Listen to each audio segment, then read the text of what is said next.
Did you hear countdown? Oh, well. 3, 2. Welcome back to another episode. This week, we're going to be looking at a book called Hegel and Modern Society, written by Charles Taylor. And the reason I took this direction this week from the earlier discussion of communitarianism and individualism / liberal political ideology is that Charles Taylor was another critic of liberalism, and Taylor, I believe, may have been one of Michael Sandel's professors while he was overseas. I'm not sure about that, but I believe I may have read that. Taylor is, I believe, also somebody that Sandel refers to in his articles and in his book. But the main reason for referring to Taylor within that context is that Taylor discussed the idea of the atomistic individual as a byproduct of liberal political theory, and did so back in the early 70s. That's how we ended up with Charles Taylor. And I've been reading his book this week, and I must say, despite all of the critical remarks I've made about the way that Sandel formulates his communitarian theory, in the past couple of episodes, I've really enjoyed Taylor's book. And the first few sections of it is just what I'm going to cover tonight. And those sections deal with Hegel and kind of the broader picture of why it is that Hegel constructs this elaborate scene where he places the individual in the context of this world spirit. And, why on earth he does that as a way of setting up his whole philosophical enterprise in the philosophy of spirit, or phenomenology of spirit, rather.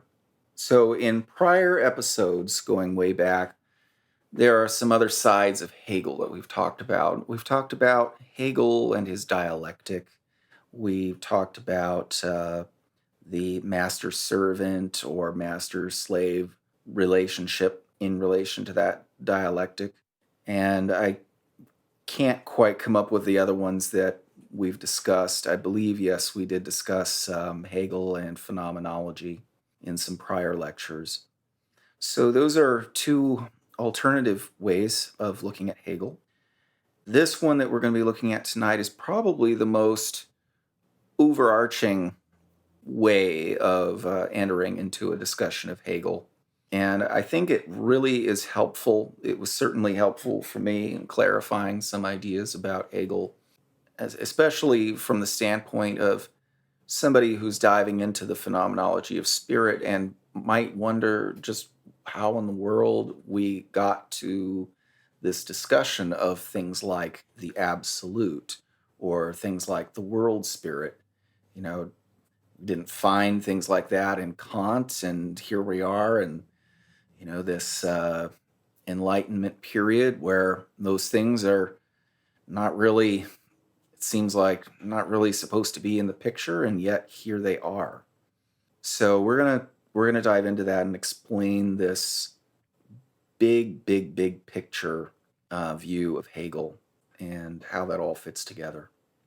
For the opening move in this discussion, I think that maybe the best way to kind of organize the entire discussion that Taylor puts forward in the first few sections of his book is to frame the entire thing in terms of the opposition between self and other. And what Hegel is going to be concerned with is to try to figure out a way to overcome the problem of alienation between self and other. I said that this involves a gigantic framework, and we can think of that other pretty much in any kind of way that you want. which is what makes Hegel's philosophy a very, very all-encompassing one. It turns out to be a complete view of the world, a Weltanschauung, if you want, a way of seeing the world. And it's one that you can choose to work with. So going back to the self-other dichotomy and how we overcome the problem of alienation. How do we overcome the problem of alienation with that other? That other could represent estrangement from oneself. It could represent estrangement from other people in society who are at a different social class, like the master-slave dialectic. It could represent the problem of overcoming alienation between self and other as the city or state or nation that one lives in. And the biggest other of all would be God or nature. So ultimately, Hegel's project is to figure out how to overcome alienation in the biggest sense possible, all the way down to overcoming the problem of subjectivity, how to relate oneself to one's own experience, how to understand that philosophically in a way so that the pieces come together to form a nice, coherent picture. So the opening move is to try to frame Taylor's entire discussion within that dichotomy, and that's the basic problem that Hegel is dealing with. Now, what Taylor introduces to frame the discussion historically, which is very important for understanding how we end up discussing things like the absolute and the world spirit and those sorts of things, is to see these two opposed historical forces that are in play in Hegel's time, which are basically the Enlightenment ethos, which is a scientific rationalistic worldview that has caused many changes in society and many cultural changes, versus, on the other side, another movement, another cultural movement that he calls expressionism, which you could think of as being an anti-Enlightenment movement. Many of the writers he labels as expressivists have also been labeled as romantics. And the one that he has most prominently in mind is Herder. So let's talk about that opposition just a little bit. So on the one side, we have the Enlightenment ethos, the scientific rationalistic approach to life. And what Taylor says characterizes that is a way of dividing reality. Now on the other side, we would have, with the anti-Enlightenment expressivist view, a move toward unity. So whereas scientific rationality is analytic, the expressivist movement emphasized synthesis. Perhaps I should say a little bit more about who these expressivists are, who people like Herder are. So they're anti-Enlightenment people, but the main idea behind expressivism, and the main reason why Taylor seems to choose that term, is because of the idea that it's not by objectifying the world around us and measuring things and quantifying things that we come to have knowledge of ourselves and knowledge of nature for the romantics, for the expressivists, but it's ultimately by expressing ourselves. This is how we find ourselves in nature, as opposed to objectifying nature and measuring it, which seems to estrange us from nature. It makes nature an other. It makes nature something alien from ourselves. If we take a completely different approach to knowledge, understanding ourselves in the world, we would start from expressing ourselves. And expressing ourselves involves finding some sort of unity, bringing our thoughts together, our feelings together, our ideas together in some sort of unity that is achieved in the moment of expression. And ultimately, that leads into the idea of art as being the highest expression of the self, art as something that's to be valued. At one point, Taylor says that this is the beginning of art as having the kind of prestige that it comes to have at certain time periods in history, how it comes to be esteemed very highly as something very important in society. It achieves that level of importance for the first time through the work of the expressivists. Other things that you could say split these groups are a sense of being alienated from nature on the Enlightenment scientific rational side versus an attempt to be at one with nature, at home with nature on the side of the expressivists / romantics. Probably the writer that most people would be familiar with as a person who's trying to overcome scientific rationalism and get back to a sense of oneness and wholeness in nature in English literature would be Wordsworth. And most of his writing is an attempt to try to recover a sense of wonder at nature, recover a sense of wholeness and oneness that you could say is more characteristic of a pre-scientific view than one of a sophisticated scientific worldview that tries to build on the scientific worldview to find oneself at home in nature. Instead, it rejects the scientific worldview and attempts to return to a state of innocence. Okay, so just to move on to a further point, the expressivists took their inspiration most of all from the ancient Greeks. They took the ancient Greeks to be their model.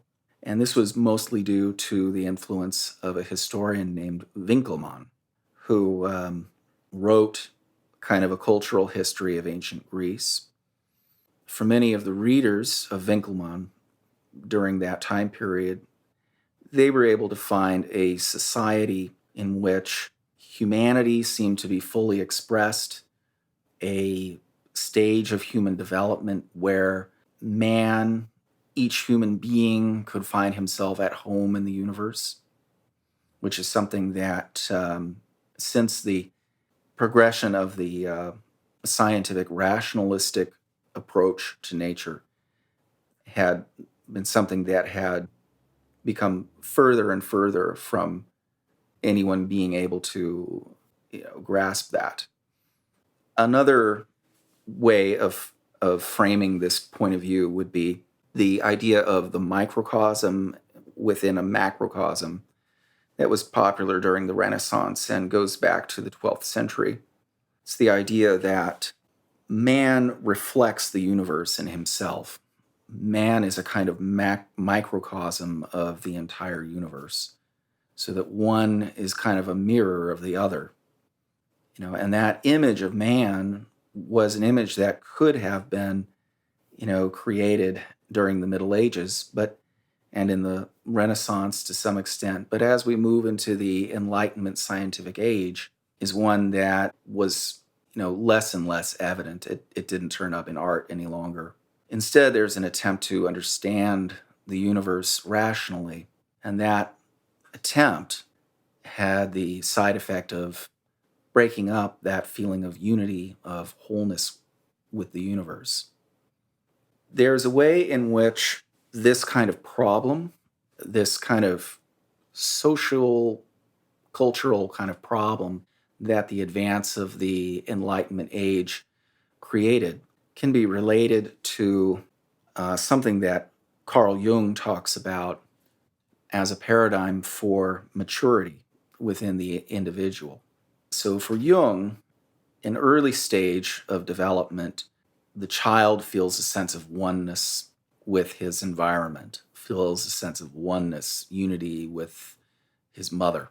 But as the child begins to explore the world, as the child develops rationality, begins to try to understand the world, figure out the world for himself, and as the child begins to try to assert his individuality as a unique individual apart from his parents through his childhood and through his adolescent years, that sense of oneness and unity.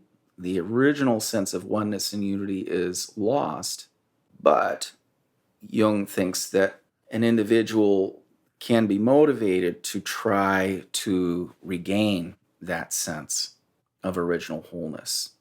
And the only way to do that is not by regressing, not by losing one's individuality, not trying to put one's rationality on the shelf and return to a childlike view of the world, which is what you might see in Wordsworth, but to try to bring together one's individuality, one's rationality into some sort of coherent picture with one's relationship to the other, to others, to try to regain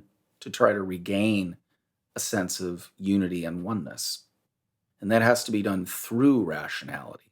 It can't be done by disposing of rationality, because rationality is part of the way the individual matures and grows and begins to find out who they are, as opposed to the other, begins to understand the world. That can lead to a higher sense of achieved personal development once the individual comes closer and closer to regaining a sense of unity and oneness with others, with society, perhaps even with nature, toward the end of their life as that project comes closer to completion. And Hegel is doing something similar to that. Taylor refers to it as a spiral. There's an attempt on Hegel's part and on the part of his contemporaries to undertake this project, to try to heal this felt cultural split between Enlightenment and anti-Enlightenment elements, scientific rationalism and romanticism or expressivism, and to try to bring these two together in order to regain a sense of unity and oneness with the other. So the way that Hegel tries to do this proceeds through an opposition between Kant and Spinoza.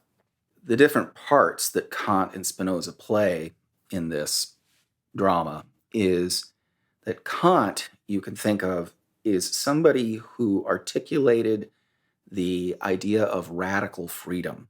Freedom as the basis for political order, a just political order, and articulated the Enlightenment ethos. So this was a philosophical building block that was in place. It was part of the revolutionary liberal time period that Hegel lived through. Hegel lived through the aftermath of the French Revolution. On the other side, we have Spinoza, who has an entirely different view of things. Instead of finding oneness and unity in the individual, to find radical freedom for the individual and autonomy, as Kant did, what Spinoza did was he saw God as the only substance in the universe, and everything else in the universe as modes of that substance.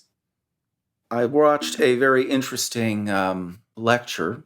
It was given by Gilles Deleuze on this topic, and I found him emphasizing something very close to that point, that we are all just modes of this substance. And what this means is that we have a kind of, or Spinoza's philosophy, if you follow it through seriously, means that there is a kind of radical equality between all things. There would be, from that point of view, no way to rate the body higher than the soul, because they are equally modes of this one substance, the whole universe being God, and all things being modes of that one substance. So it leads to a radical equality of all things, and even equality among these modes, self-other, man versus nature, man versus society. There's a radical kind of leveling that enters the picture. All things are equally modes of one substance under one total substance that is above them all. So we have these two different views. On the one hand, we have radical freedom. We have Kant trying to find a way for the individual to assert his autonomy in society, to be seen as autonomous, for there being a way to see the individual as autonomous within his own rationality. And on the other hand, we have this completely antithetical view, which is Spinoza's picture of the universe as having only one substance with a radical equality among everything else in nature, and all things being a part of that one substance, simply modes of that substance.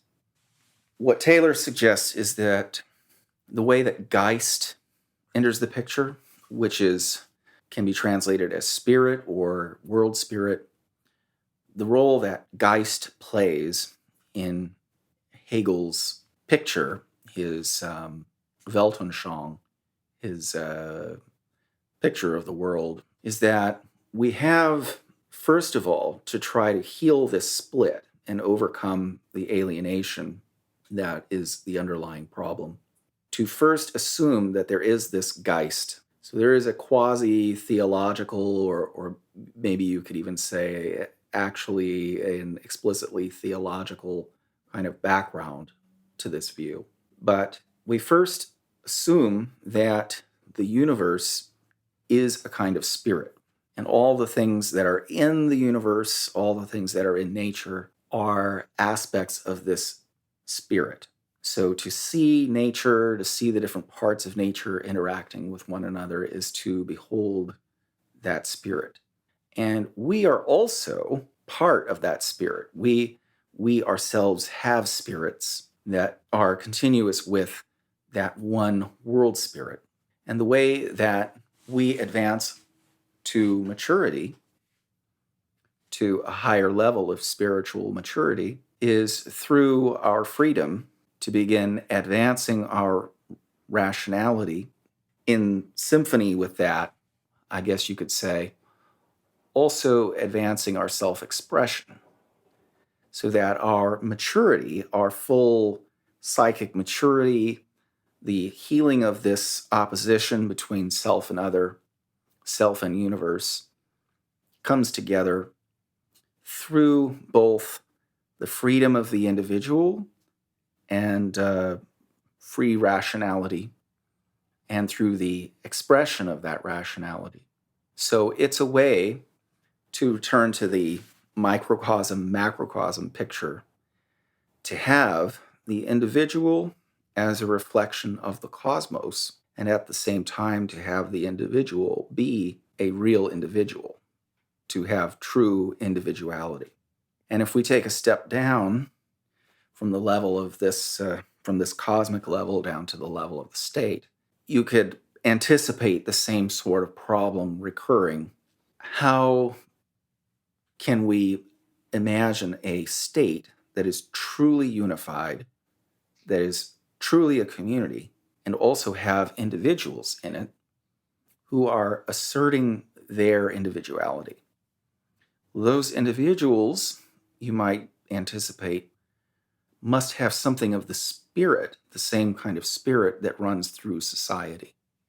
So Hegel, in framing this picture of spirit as the kind of metaphysical background, kind of metaphysical assumption that each of us as individuals are related to as individual spirits, is giving us a blueprint for how to deal with the problem of self and other, the problem of individualism and community through these means.